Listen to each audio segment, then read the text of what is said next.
안녕하세요.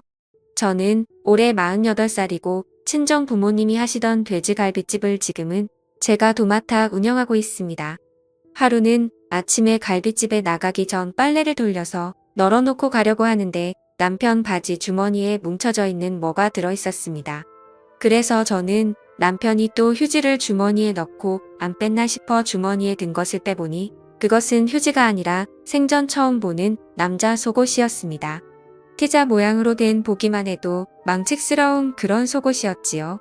저는 그런 속옷은 평생 사본 적도 구경한 적도 없는데 그런 이상한 속옷이 남편 바지 주머니에서 나오니 기가 막히더라고요. 그런 것이 바지 주머니에 들어있었다는 것은 남편이 나 몰래 넣어뒀다가 깜빡하고 그대로 둔 모양인데 그 상황은 아무리 좋게 생각해도 내가 안 보는 다른 곳에서 입었다고밖에 생각이 들지 않았습니다. 매일 일하느라 정신없고 늘 같은 곳에서 일을 하고 있어서 다른 짓을 하고 돌아다닐 거라고는 생각지도 못했는데 지금까지 헛짓거리하고 돌아다녔다고 생각하니 그때부터 남편을 유심히 관찰하고 알아봤더니 남편은 정말 상상 이상이었습니다. 저는 대학생 때부터 부모님 가게에서 부모님을 도우며 일을 했고요. 남편은 원래 중소기업에서 일을 했는데 회사 사정이 안 좋아지면서 회사를 그만두고 친정 부모님이 하시는 돼지갈비집에서 저와 함께 일을 하게 되었습니다. 그리고 우리 두 사람이 손발이 맞아 부모님 없이도 돼지갈비집을 운영할 수 있게 됐을 즈음 부모님은 일을 그만두시고 한 달에 수익금의 얼마를 드리기로 하고 저와 남편이 완전히 도맡아서 하기로 했습니다. 열심히 하는 만큼 돌아오니 남편과 저는 정말 열심히 일했습니다. 열심히 일한 만큼 갈비집의 단골도 많아져서 점점 자리를 잡아갔습니다. 저는 그 속옷을 발견하기 전까지 남편이 식당에 열심히 하고 다른 데는 눈도 안 돌리는 줄 알았습니다. 지금까지 단 한 번도 외박한 적 없었습니다. 누구처럼 상갓집에 간다고 밤을 새고 들어온 적도 없고요. 다른 사람처럼 출장을 가야 하는 직장이 있는 것도 아니, 저는 그냥 믿었습니다. 남편이 자리를 비우는 시간이라고 해봐야 손님이 뜸한 시간 사우나 하러 간다고 나갔다 오는 것이 전부였는데 그것도 3시간을 넘기지 않으니 손님 없을 때는 돈까지 쥐어줘 가면서 몸 풀고 오라고 했지요. 그런데 남편 바지에서 그런 게 나온 걸 보니 지금까지 다니던 곳이 사우나가 아닌 모양이었습니다. 바지 안에 둘둘 말린 속옷을 발견한 후에 저는 남편 카드 내역과 전화기를 확인했습니다. 카드 내역에는 별다른 것을 확인 못했습니다. 늘 현금 결제하는 모양이었습니다. 전화기 열어봤지요.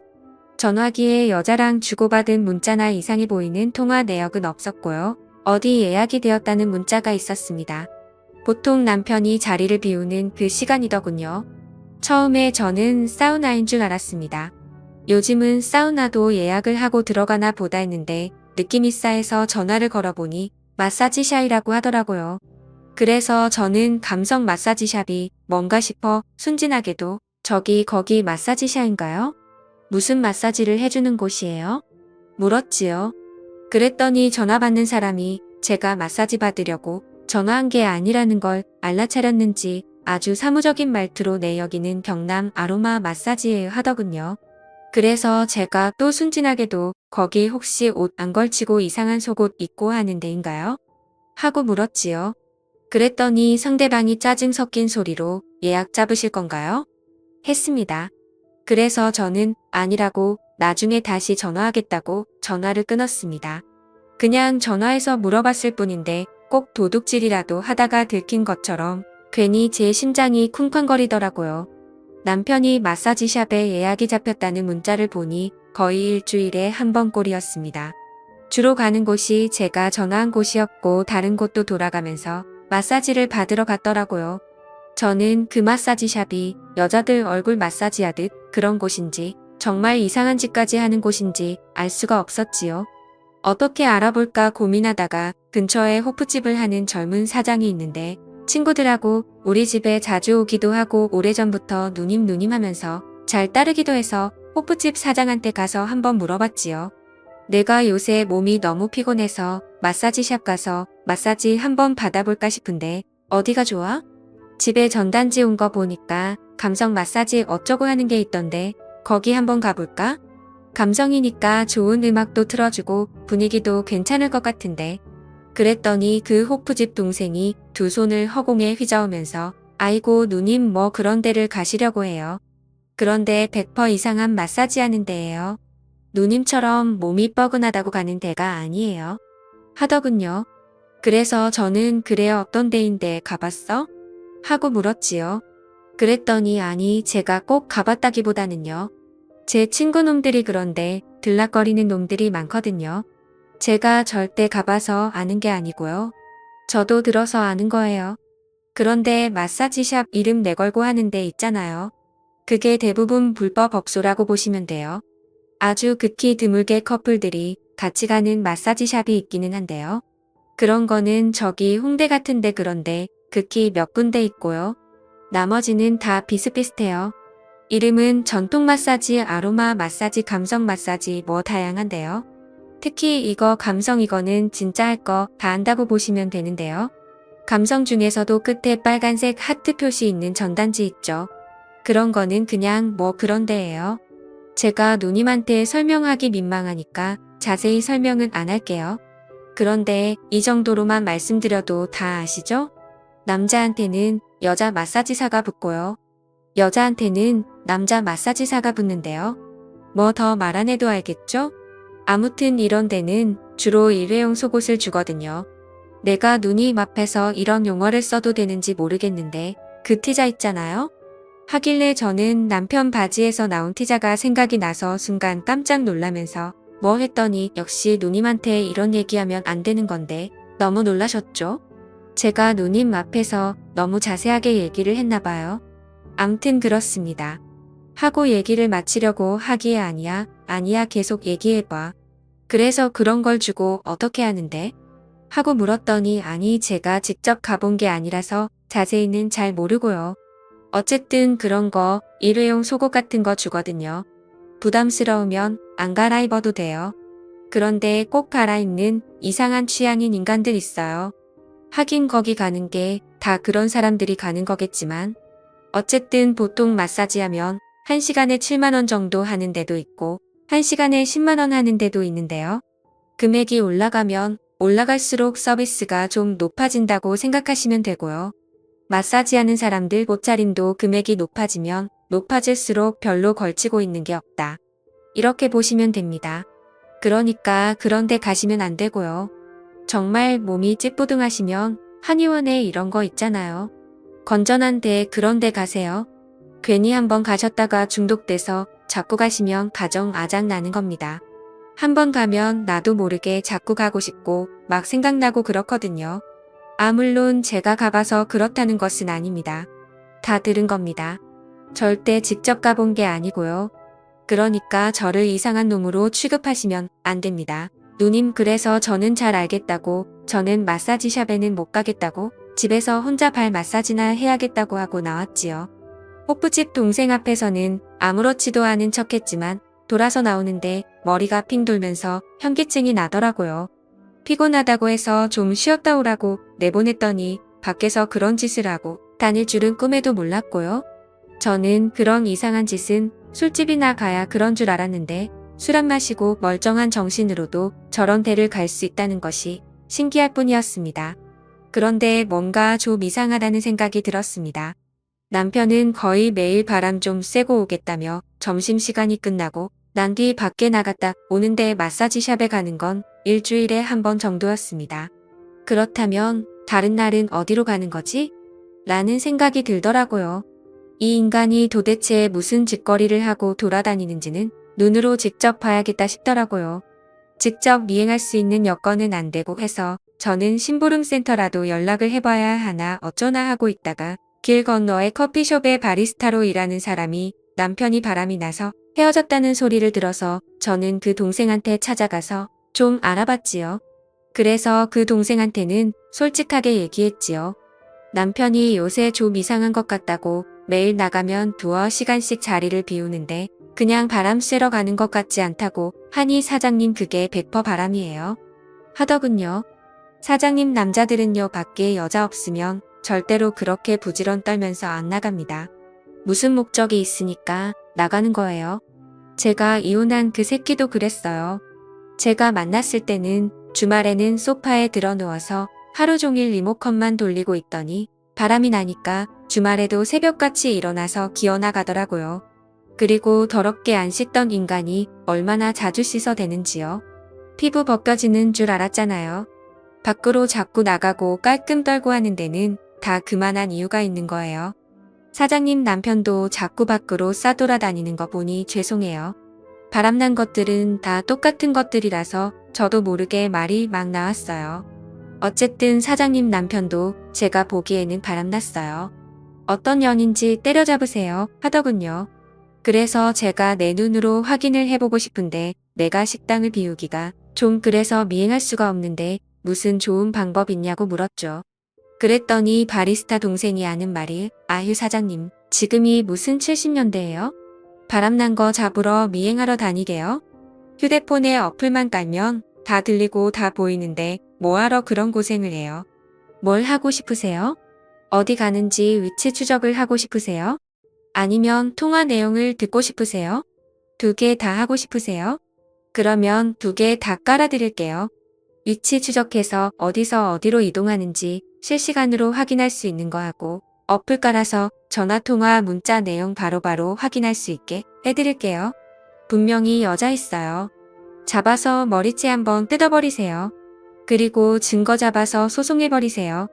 제가 잡아 족치니 여자는 워낙 독종이라 제가 소송한다고 해도 눈도 깜짝 안 했는데요. 대부분 소송한다고 하면 벌벌 떨거든요.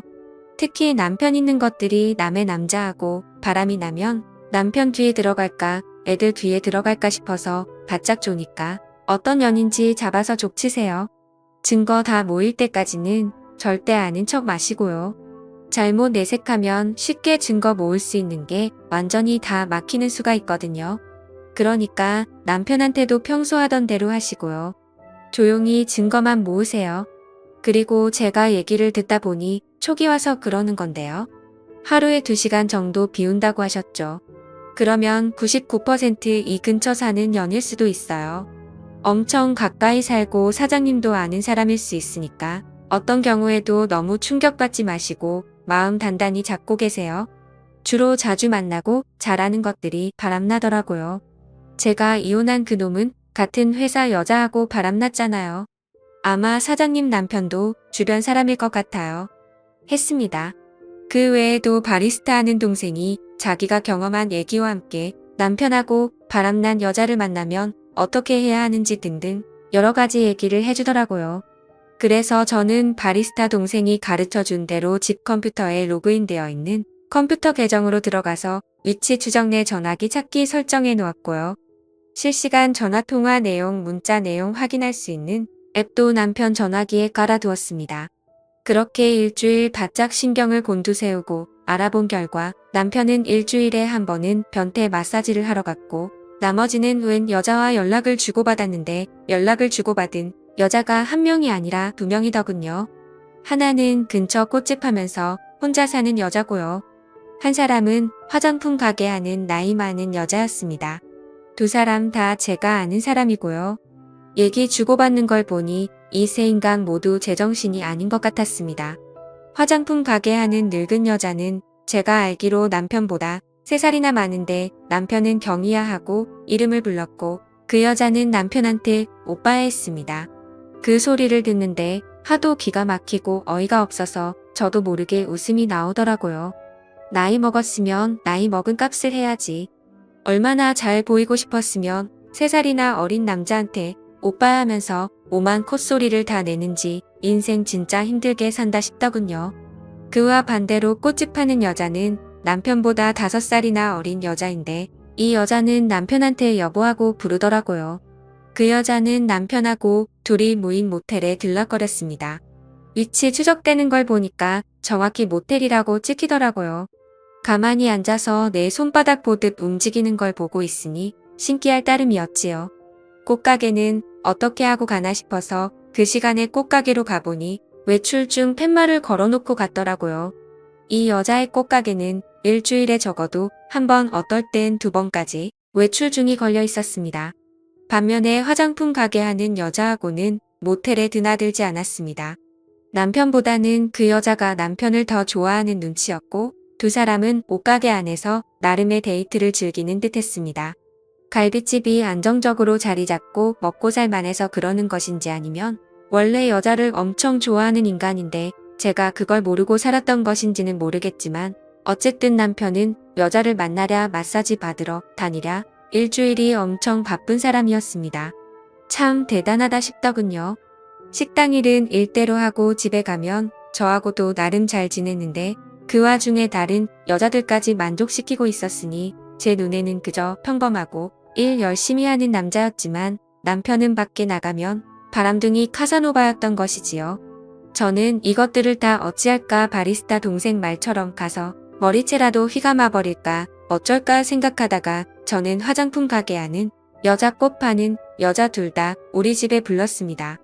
동네에서 같이 장사하면서 언제 한번 갈비 대접해야지 하고 있었는데 여태껏 마음만 있고 실천을 못했네요. 제가 월요일 저녁은 문을 좀 일찍 닫을 거니까 그때 오세요. 제가 대접할게요. 했더니 두 사람 모두 처음에는 좀 당황하더니 차마 거절하기도 뭐해서 온다고 하더군요. 저는 두 사람 모두 똑같은 시간에 불렀고 남편한테도 얘기했지요. 옷집이랑 꽃집이랑 밥 먹으러 오라고 했다고요. 그랬더니 남편이 뭐하러 사람들을 부르냐면서 일부러 뭐하러 먹이냐고 난리를 치더라고요. 그래서 저는 한 동네에서 장사하는 사람끼리 그 정도도 못하냐고 당신은 불편하면 들어가던가 했더니 남편이 자기가 불편할 게 뭐 있냐면서 자기도 있겠다고 했지요. 그리고 그 여자 둘이 도착한 날 정말 볼만했습니다. 남편은 당황해서 누구한테 눈길을 줄지 몰라 자꾸 땅바닥 하늘만 쳐다보고 당했고 옷 파는 여자는 그 와중에도 남편 옆에 앉고 싶어서 남편 옆에 앉으려고 기회를 엿보고 있었습니다.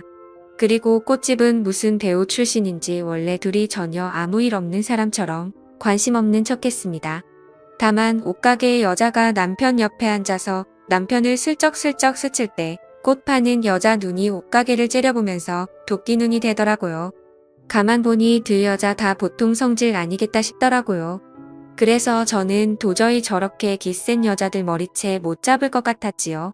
그 여자들 머리채를 잡았다가는 제 머릿결 다 뽑힐 것 같았습니다. 그래서 저는 옷가게의 여자와 꽃가게의 여자가 둘이서 서로 머리채 잡도록 했습니다. 테이블에 앉아서 고기를 굽고 있다가 제가 세 사람을 보면서 엄청 재밌는 게 있는데 한번 볼래요? 했지요. 그랬더니 세 사람 모두 뭐냐고 한번 보자고 하더라고요. 그래서 저는 각자 전화번호로 그동안 서로 통화한 내용 서로 주고받은 문자 내용을 같이 전송시켰습니다. 그랬더니 세 사람 얼굴이 동시에 일그러지면서 서로를 쳐다보고 저를 쳐다보더니 옷가게가 먼저 폭발했습니다. 뭐야 오빠야 이 년이랑 모텔 갔어? 나하고 만나면서 둘이 바람 피웠던 거야? 이 여시 같은 년이랑 오빠야 왜 그래? 지금까지 다 거짓말이야? 나만 사랑하는 게 아니었어? 그런데 어떻게 전현이랑 모텔을 가? 하더군요. 그랬더니 꽃가게가 이 여자가 미쳤나 봐. 어디서 2년 전현이야? 하고 옷가게의 머리채를 먼저 잡았습니다. 그랬더니 남편은 아무 말도 못하고 있고 옷가게는 뭐 늙은 여자? 늙은 여자? 하면서 광분을 발휘해서 꽃가게를 다 쥐어 뜯어놨습니다. 겉으로 보기에는 꽃가게가 더 독하고 못돼 보이는데 막상 싸움이 붙으니 옷가게를 못 당하겠더라고요. 늙은 여자라는 말에 자존심이 굉장히 상했던 것인지 온 힘을 다해서 그 여자를 쥐어 뜯어놨습니다. 그랬더니 보고 있던 남편이 두 분 그만하세요. 이거 놓으세요. 놓고 말씀으로 하세요 하고 말리니 옷가게가 이제는 남편의 멱살을 잡았고 꽃가게는 엄청 분했던지 물병에 물을 그 두 사람에게 확 끼얹었고 열받은 옷가게는 다시 꽃가게의 머리채를 잡았습니다. 그야말로 난리도 보통 난리가 아니었지요. 그날 둘이 알아서 싸워주니 손 안 대고 코 푸는 격이었고요. 그 후 저는 여자 둘 다 상간녀 소송을 걸었고 남편도 이혼 소송을 걸어 옷가게 1,500만원 꽃가게 1,500만원 남편 2,000만원 이렇게 해서 총합 5천만원의 위자료를 받았습니다. 그리고 남편 자격이 박탈됨과 동시에 우리 갈비집에서도 바로 해고시켜버렸습니다. 남편과 이혼을 해서 두 딸이 놀라기는 했지만 딸들은 나 같아도 이혼했겠다면서 자기들은 걱정하지 말라고 하더라고요. 엄마 인생이니까 엄마 하고 싶은 대로 잘했다고 했습니다. 두 딸이 그렇게 얘기를 해주니 제가 마음이 한결 가볍고 편하더라고요. 결혼해서 끝까지 잘 살면 제일 좋겠지만 아무리 생각해봐도 구제할 수 있는 인간이 있고 도저히 구제불능인 인간이 있더라고요. 100번, 1000번 생각해도 구제불능인 남편과 헤어진 것은 100번, 1000번 잘했네요.